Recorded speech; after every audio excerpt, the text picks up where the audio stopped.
I would like to welcome a very special lady onto the show that to some of you regulars know already. So this feels like a very unneeded introduction. But Lauren Gibbons is somebody who's just been a pillar of our Twitch streaming community for the last year, for 2023. Absolute ray of sunshine. Am I embarrassing you already, Lauren? Yes.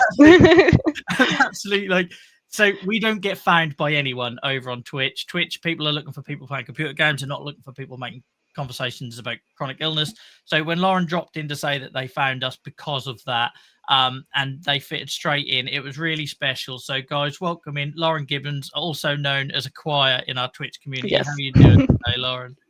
I'm good. How are you? Yes, I'm good. And I appreciate it's probably quite early on a Sunday morning where you are. So yeah, it's like 11 a.m. Yes, thank you so much for joining us. I really do appreciate it. And it's lovely. I stress really badly about these conversations because I feel like I have to do everybody justice and everything else. But this one, I've just generally been looking forward to catching up with somebody I now consider a friend on camera for the first time. We've had lots of voice chats in Discord and things over the year, but yeah, it's just lovely to get you on. And I know you and my wife have also become quite close as well. So yes. really looking forward to I think you're pretty much the only person that would get her back on an airplane. So so well done for that. So for anyone that doesn't know you or is here because they watch on a Sunday night and don't come to the Twitch streams, do you want to just maybe tell us a little bit about who you are, where you're from, etc.? Yeah, my name is Lauren Gibbons. I am 27 years old, and I currently live in Washington State in the United States. I'm originally from the South, moved around quite a lot. But yeah, I'm currently getting my vet tech license in Washington State. So yeah, and I'm pet sitting, so that's fun. Cool. And I feel like we should also mention that you are making up the hat trick of people from your family that have now been on the show. So maybe just for anyone listening to the podcast in order or anything, explain the connection between you and previous guests. Kevin Gibbons is my husband. He's an MS patient, and his brother Matthew came on here earlier, and he has Crohn's.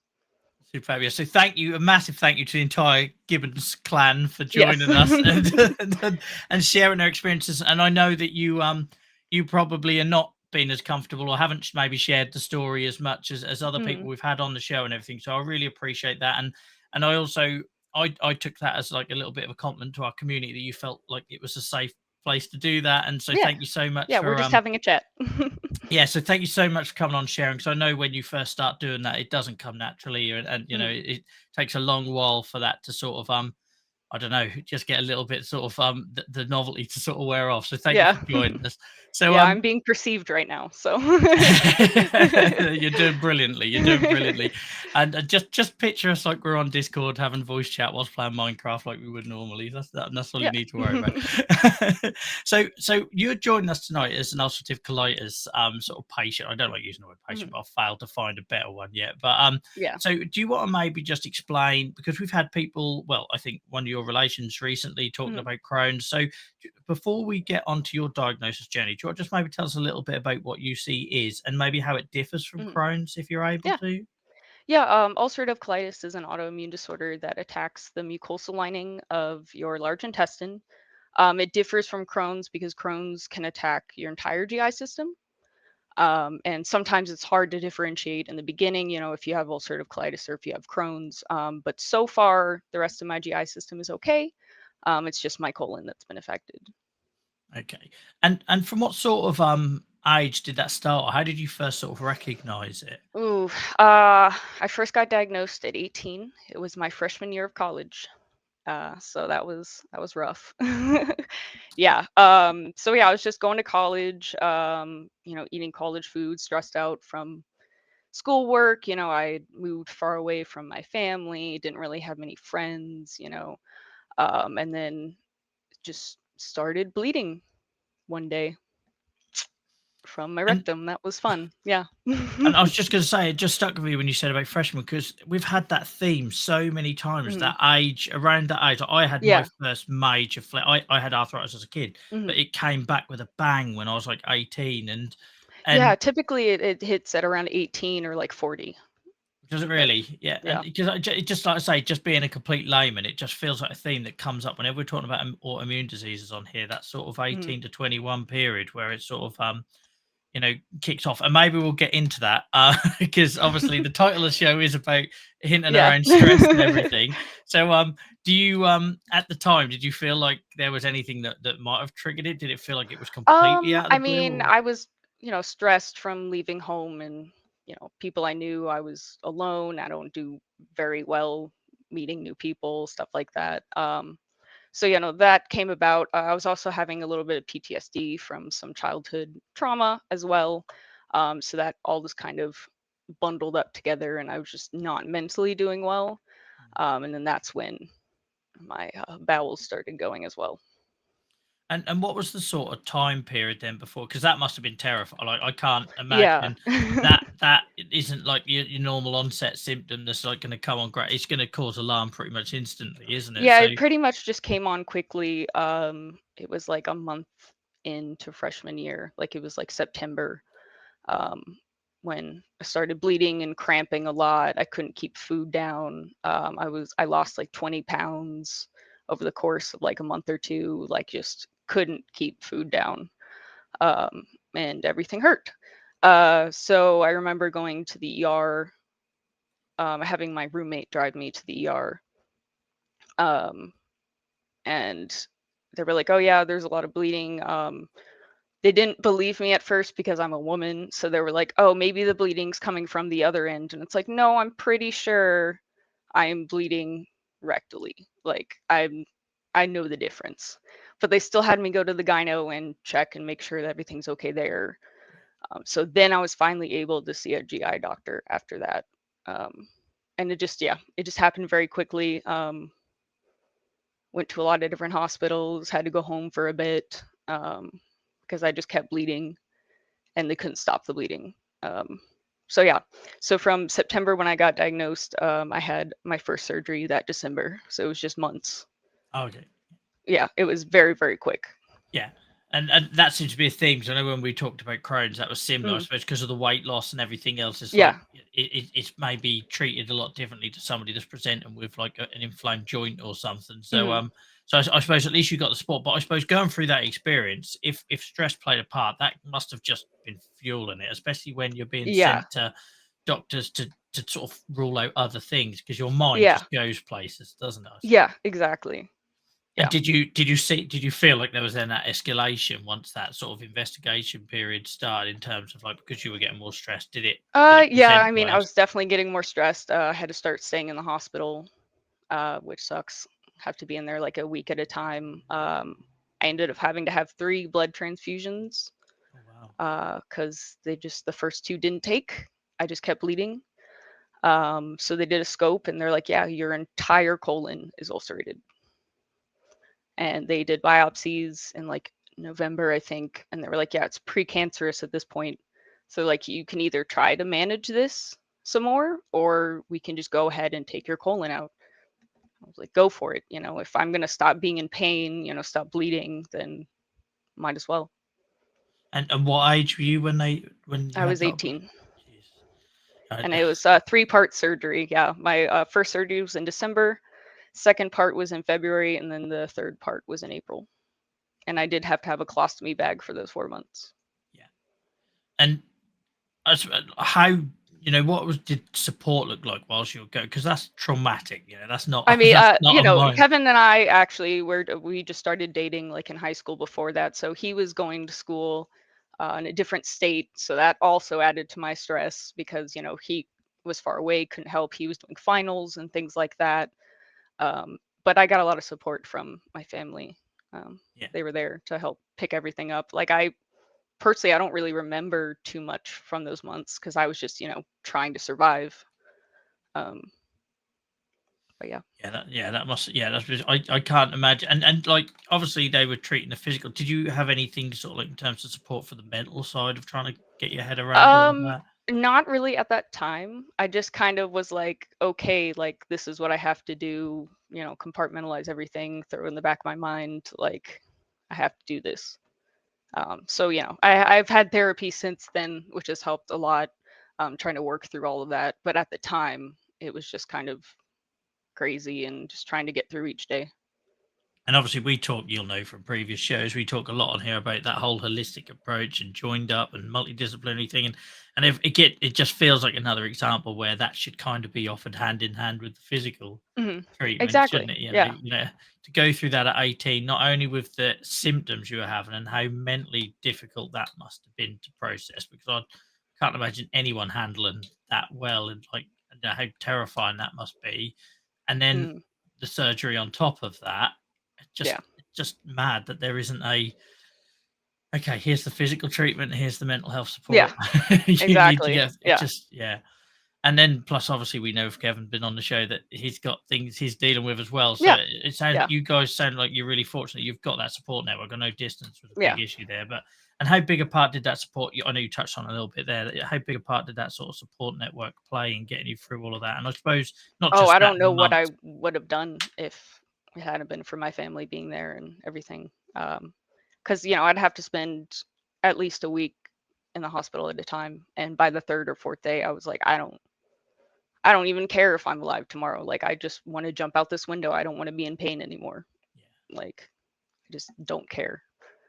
Yeah, and that's it. You forget about the pain side, don't you? Because it's so such a big thing with the Mhm. surgery and the symptoms and the bleed and everything else. You forget that also underneath all of that is massive pain and discomfort as well. Yeah, like when they did my surgery, they had to cut through all of my abdominal muscles all the way down. So learning to walk after that was difficult. Yeah. You say that in a one line. It feels like such like I don't really know how to ask the question of like about how that looked when you just like, yeah, and I was had to learn to walk again. So yeah, I think it says a lot for your it is what mental it is. strength. Yeah. And so like yeah, that's just mad. And I guess that bit isn't talked about enough, isn't it? From me, I've got no real, I've got people in my family who have had UC or Crohn's, and it's something that I have to get regularly tested for because of my medical background. But you associate it with the issues with bowels and bleeding and cramping and stuff. You forget about how invasive and how much it touches and life impacting it is. So like so when you had the surgery, you how long did it take you to learn to walk again? Just out of interest, on being nosy. I mean, it was like a week or two, but like, all of my abdominal muscles had been cut through, so I had to like learn how to use them again, which is not fun. So it's like I think we're programmed, aren't we? You go to hospital, you get stuff fixed, but you come out with them with all those other issues that you've then got to try and manage, haven't you? And I suppose waking up from my first surgery, it was definitely wild knowing that I had a bag on my body. I didn't even look at it for the first day. I was like, I can't even mentally handle this right now. I mean, I got used to it eventually because I had to have it for 4 months, but it was a big shock to have your intestine hanging outside of your body. Yeah, and that was one of the things I was going to ask you about, like that mental adjustment to that, and like how did that, especially being the age you were and everything, and we know how difficult that period is anyway, going to university and being young adult, like how did that affect like not just your body confidence, but the way you saw yourself, socially? I mean, I definitely hated the way I looked, but at the same time, it was like, okay, but I'm alive, so I can't be too upset. This is just how it is now. But yeah, it still sucked. You're phenomenal. Just to say that life sucks, and then you just like, well, I'm here now. As I say all the time, shit happens. So it's an amazing outlook because as somebody that went through a long while like of grief and changes, because my condition's quite fluid. It isn't as like drastically changing as that. And I'm often like a bear with a sore head because I'm stressing about what I used to be able to do or what things used to look like. That must have held you in good stead, having that mindset to be able to almost say, yeah, life is shit, and then I'm going to move forward. What did that look like in reality in terms of adjusting, though, in terms of time frame? Because there must have been a period before you could get to I that definitely, I stayed home from school that second semester. I didn't go back. I did try to go back sophomore year, but with treatments and everything, I just ended up dropping out of that college because it was just too far away, and all the treatments and everything I was going through, I was still, dealing with ulcerative colitis.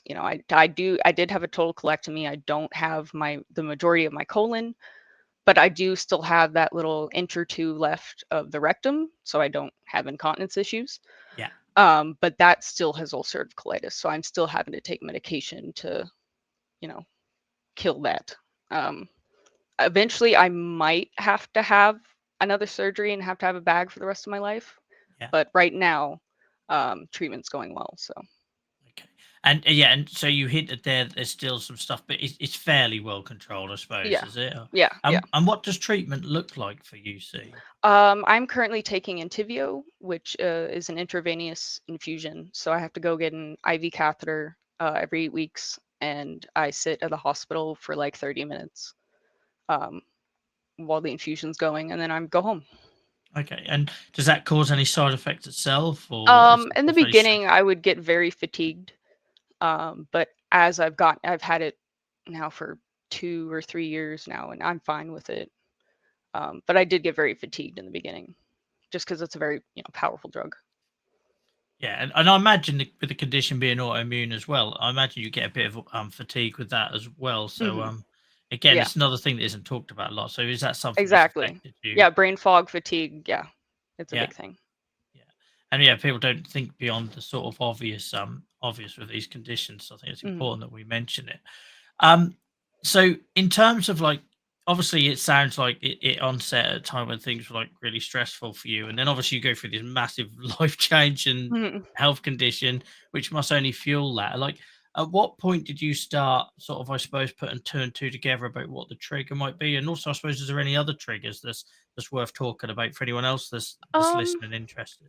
I mean, just like stress in general, obviously. You know, I've been going to therapy for the past few years. I'm now on mental health medication. I take Prozac every day to help level things out. Um, but with all the stress growing up, uh, as I was talking with my therapist, they said that the cortisol builds up in your body, and that can make all your hormones and everything go out of whack. So since I was dealing with that trauma for like 11, 12 years, that much cortisol just built up, and that also kind of tipped off the autoimmune disorder. But with therapy and getting help and being on medication, that's also helping my mind and my body. And like I say, sorry to ask about it, but it just feels like we get so many people that have that sort of as a comorbidity almost, but Mm, until it's seen as a comorbidity and treated as such. And like you said, when you mm, were going through all of that, you didn't get offered that support. It's just, I mm. find it frustrating. So I want to I keep bringing it up. And I'd love to get a medical professional. If anyone's watching this or listening to this back, a medical professional that would be comfortable talking about stress and Yeah. how it can be a trigger, because I don't know, it still feels like it's quite taboo in some areas. Mm, Like for example, when I went for a big change in 2019, I become a dad. I was blaming doctors when my condition flared. I mm, was blaming treatment changes. 4 years, mm. 4 or 5 years down the line, I'm now understanding. Well, I became a new dad. I got no sleep. I had no Yeah. idea what I was doing. I was completely winging it. I was stressed and Yeah. tired, and of course I had a flare. But there was no medical professional apart from in the mental health sector where Mm, therapists I find over here in the UK will quite happily talk about stress being a trigger. But mm. when I go see like rheumatologist or dermatologist or whatever, they're all very much about numbers and scales, Yeah. and they want physical data. And then as a patient, you're not really equipped to recognise the links, are you, between Hmm. stress and your condition? Yeah. So is that I suppose that was something you sort of twigged quite quickly, or did it take going to see those therapists for you to sort of make the link? It's just like, I mean, I did go to a little bit of therapy growing up, but as I got older and knew more about the disease, knew more about myself, I decided that therapy is best. If I can get my head right, then the rest of my body will be happier. But yeah. And I suppose in terms of like getting your head right, you do the therapy and everything. What else do you do to help sort of like manage like I bang on a lot about escapism and distraction. Do you Hmm. do sort of similar things? Oh yeah, Um like video games, stuff like that. Meeting you guys has been awesome. I haven't really had any, Likewise. friends that like, have disorders like me and have had to live with long-term conditions. So it's nice, talking to people with the same issues. and the fact you can do it without barriers, and it doesn't have to be the same conditions. And you know as well that we've Yeah. got people in our community that don't have any long-term health conditions, but Yeah, but they they understand.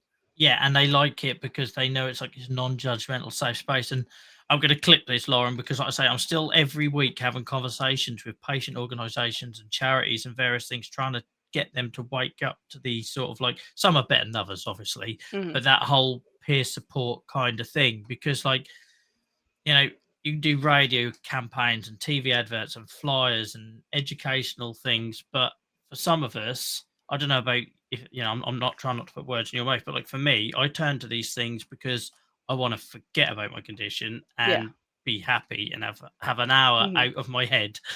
Yeah, You know, exactly. Yeah. you know what I mean? And like trying to explain to people, I'm not going to ring a helpline. I'm not going to, you know, join a support group where everyone sits in a circle and says about how terrible things are, because sometimes I just want to forget, you know, and Yeah. just and I think that's where things like gaming and peer support groups, or you know, or Yeah. sport or whatever that might be for individuals, I think is important. Yeah, so we're very lucky you found us anyway. And Likewise.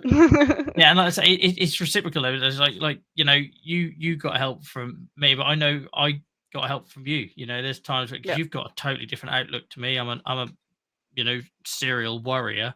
And you know, when you get somebody, you meet somebody that's in sort of like a situation that's, you know, maybe worse than yours or whatever, and they have this attitude, well, life happens, stop trying to blame things, move on. You know what I mean? And just that, Yeah. I mean, it's it took me beneficial. years to get here, but yes. Yeah, and I think that's why you'll be brilliant. The more you share this, you're going to help people. I know you might be nervous tonight, and we're very Yeah. grateful for you bravely sharing it, because I know how difficult that is the first Yeah, I time you just do want it. to help other people who've, you know, Yeah. unfortunately been through the same thing I have. And I think as well, it's important for people to know that you don't have to come on and talk about it and be on a stage or do anything like terrifying. You can just be a member of those communities and listen, Yeah, can't you? exactly. You know, like there'll be nights, well, you'll know, there'll be nights where I come on to Discord or Twitch or whatever, and I don't really say a lot. I'm just like listening, and then Yeah. like hopefully that helps somebody else. Yeah. There's lots of comments in chat about diet and everything. So it feels like something we should probably touch Oh, on. yes. So yeah, it's in terms of like diet, you know, because again, it can be a sore subject for some people. Don't want to be told that what they're doing causes it or anything like that. But I'm guessing there are some obvious sort of I triggers and mean, things. fried chicken Wednesdays probably didn't help much in college, even though that was the best. But yeah, so you're not supposed to eat things, or I'm not supposed to eat things that are high in fiber, because I don't have a colon. So I can't eat raw vegetables, raw fruits, things that are like super rough, um, super spicy foods, you know. I can't eat whole grains. I eat like white bread, things like that, things that are like easily palatable. But I know it's a little different for people who have a colon, because, you know, they want the fiber, they need the fiber, but Yeah. I don't have that. So And I suppose with something like you see that them goalposts move, don't they, depending on what stage you are or what surgery. So yeah, I guess exactly. that looks different for different people. It does.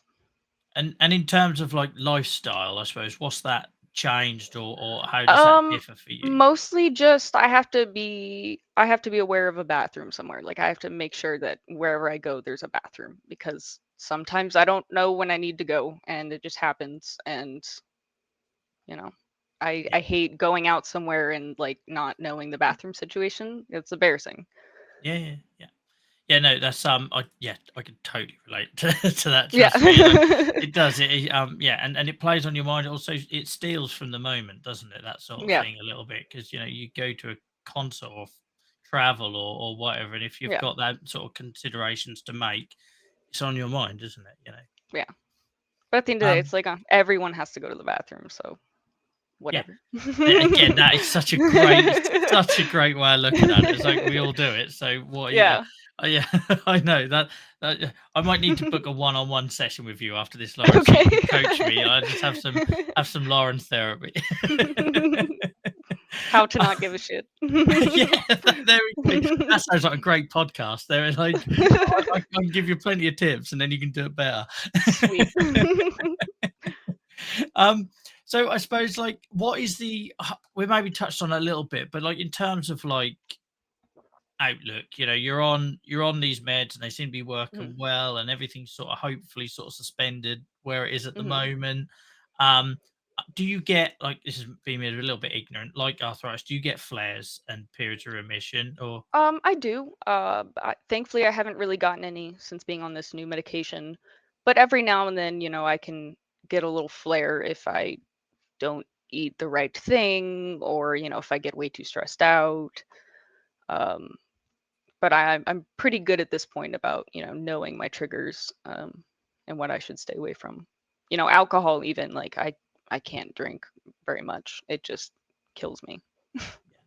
I'm in a similar boat, and I've still not got very strong at completely stopping it. I'm fine until the summer comes along and it's like Yeah. barbecue weather, and then Yeah, you I have to turn sit outside into a with a beer, so. yeah, I turn into a typical British person. Just like, just wants to turn into a lobster in the sun and drink alcohol.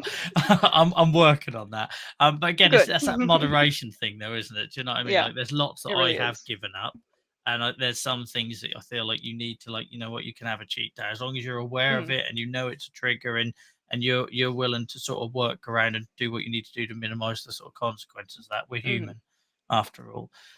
So in terms of, yeah, like, I suppose big longer picture in terms of like outlook then. So obviously mhm, everything seems to be working well at the minute, and mhm, you have flares and ups and downs. But in terms of like what is, because I'm being honest, I'm ignorant on this. What is like the mhm. outlook for people with UC? It really depends. Right now I'm doing fine on this medication. If for some reason this medication doesn't work anymore, I can always go to a different one, a more expensive one, of course. But if eventually none of that works out and I just keep having flares, I probably will have to have another surgery, so that they can cut back on the little bit that I have. Yeah. They don't know if they'll be able to reconnect or not, so it would just be like a toss up if I wake up with a bag or not. But I'm trying to push that off for as long as I can. And also, you're still a baby. There's plenty of years of Yeah. medical development and breakthrough and things. Like, look at me Yeah. when I was a kid with arthritis, biologics weren't even available. Well, they existed, but Yeah, they with weren't like the available. COVID-19 pandemic, they know so much more about autoimmune diseases now. Yeah. So. Yeah, no, it definitely looks like that really made us take a big jump forward. Like, I was literally Mhm. only recently in a research lab looking at that sort of stuff, and it Mhm. really did made people work a bit more joined up as well. Mhm. Yeah, I have a lot of hope for that sort of thing in the future. Yeah. Yeah, try and, in between all your not giving a shit, try and hold on to that on the Yeah, bad days, exactly. because we all have a wobble, don't we? You know, Yeah. that's totally cool to have those days where it just all gets too much. And I'm Yeah. guessing, does resilience play a part for you, both whether it's mental or physical, depend on Yeah. how many sort of plates you're spinning with your condition, as how much you can cope? Yeah, pretty much. My dogs help, my pets help, my husband helps. So, Yeah. having people there for you helps a lot. And I've got to remember that a lot of people watching this or listening to this back on the podcast won't know you as well as we do in the community. But yeah, Lauren has Yeah. like got a mini zoo going on. It's awesome, I and we do. love seeing we love seeing photos of the animals. I'm particularly fond of the dogs and the ferrets. Yes. If you want to see that, guys, head over to our Discord because there are photos. But again, no, it's nice to have that escape, isn't it? Like, I've got a Mm. dog for that very reason, because it gets me out of the house even on the bad days where I just want to hide and Yeah, not exactly. They force engage. you to get out of the house, which is nice. Yeah. As an absolute bare minimum, you have to move and get fresh air and see the Yeah. world a little bit, and that can only be a good thing. Um, so I got distracted by chat because, yeah, we're all a big fan of Gwen, your dog. Oh. I'll always be thrown every time I do a stream and I get a photo of them just sitting in front of the television watching my face. Like, Yep. I don't get put off when my family turn up in chat, but I get absolutely thrown by your dogs always Oh yeah, watching our they live know. As soon streams. as we turn the TV on, they're like, "Oh, it's Joel." That's great. So I feel like I don't know, maybe because we know each other so well, I feel like we've really rattled through that really quickly. Is there anything you want to sort of like say to anyone who's listened to this that like just got diagnosed? Because like just being here listening for the first time, your experience, that felt like an absolute whirlwind from Yeah. first symptoms to suddenly going to the major surgery and learn to walk, and that, like, Mhm. I can't even imagine how somebody deals with that or gets in that space Yeah. where they're looking for help. Or is there anything you want to like say to them or like advise them on? Just that it does get better. Like, I know it seems like it doesn't, but it does. It takes some time and effort, but eventually it does get better, and you learn to live with it. And And listen to your doctors. yeah, and like also maybe like on that mental side as well for people to try and get that in place, because I Yeah, think get so. help for sure. Just talk to someone. It's nice to just talk to someone who, doesn't know anything about you, doesn't have any opinions about you, They're just there to help and listen. And unfortunately, it does take us, well, far too many of us, too long, doesn't it, to Of course, realise yeah. we need. I guess I should probably ask, like, at what point did you feel like you needed to ask for help? Like, was it really obvious, or was it other people pushing you? Because I'm the latter. Um, I think it was kind of me knowing that I'm just not myself. And I was very hard on myself, very negative outlook on life. I was like, things aren't so bad. I need to get better about this.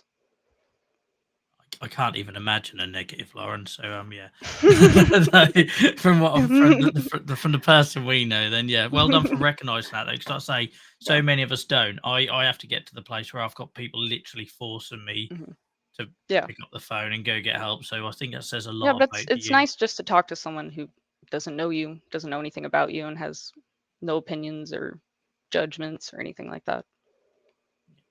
And also that perspective shift, I find, helps me. Like, that isn't, Yeah. people think when you go to see the therapist, it's because you're broken or something, but sometimes you just No. need someone to help you see it from a different angle, don't you? Exactly. Yeah. Yeah.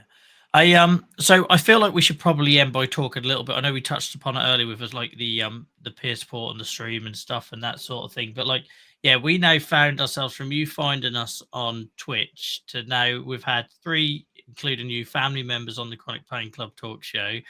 You and your other half play Minecraft with us weekly. Yes. Yes, You're we like do. you're literally part of the furniture now. So like, Yeah. and like for me, like I say, we get people come and go in this community all the while, and like like I always say, we're here, we'll always be here, and then it's whether people want to use us or not, and take it how they want it, and help them benefit. Like, what would you say like has been the biggest thing about finding a peer support community for you? And it doesn't have to be a big sell about us. Forget I'm here, forget the Joel versus arthritis bit, just in general. What's been the sort of biggest benefit for you guys, finding a peer support I don't know. community? It's just nice talking with other like-minded people, people who don't judge you, who understand if, you have to take a day, away, or if you don't want to talk, if you just want to escape for a while, like they just understand. Yeah. And also, I suppose I'd add to that as well, that it doesn't then matter where you are in the world. Like, it's Yeah, exactly. without Yeah. borders, isn't it? Like, we've learned so much about your part of the world, and Yes, you're exactly. you're slowly Learning learning so about much. UK slang, which is like a foreign Yes. language for some people. So you've done brilliant in tolerating us, with me coming out of my Norfolk sayings, and then other people in chat coming out with something from the north, or like if you're from Manchester, you're using totally different phrases to me. So Yeah. well done No, for I'm learning tolerating so much. that. And we will sort out a US community meetup. We have to make that Awesome. happen. I don't know how.